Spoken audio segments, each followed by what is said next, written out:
بسم اللہ الرحمن الرحیم۔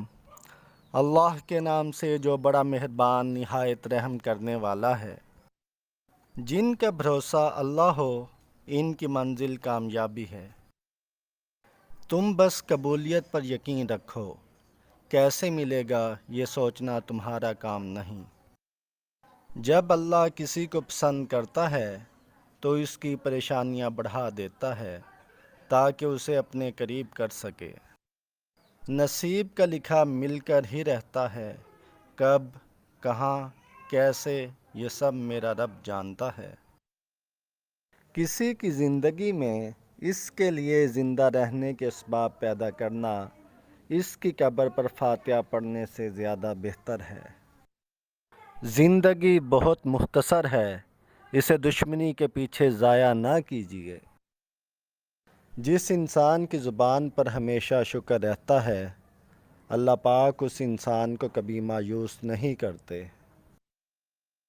آئینہ بے شک نازک اور کمزور ہوتا ہے مگر سچ دکھانے سے نہیں گھبراتا۔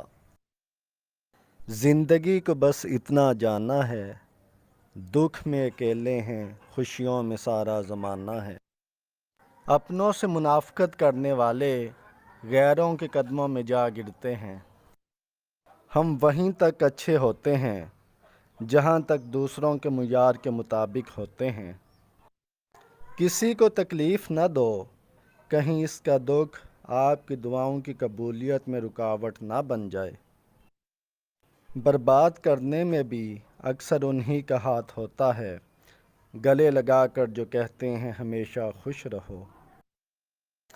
اگر کسی کی تکلیف دیکھ کر تمہیں تکلیف ہونے لگے تو سمجھ لینا کہ تم اللہ کے بنائے ہوئے بہترین انسان ہو۔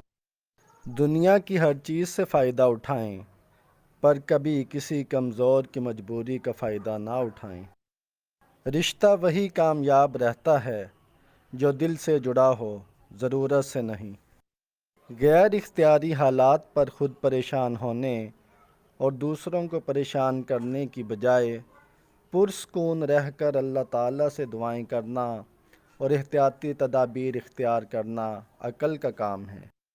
جس انسان کی زبان پر ہمیشہ شکر رہتا ہے، اللہ پاک اس انسان کو کبھی مایوس نہیں کرتا۔ رب وہاں سے دروازے کھولتا ہے جہاں سے گماں بھی نہیں ہوتا۔ دیکھنا کہیں ناجائز اور حرام سے زندگی آسان بناتے ہوئے موت مشکل نہ ہو جائے۔ 7 نسلوں کا تعارف ہے یہ لہجہ صاحب، جب کوئی بولے تو نام نسب کھلتا ہے۔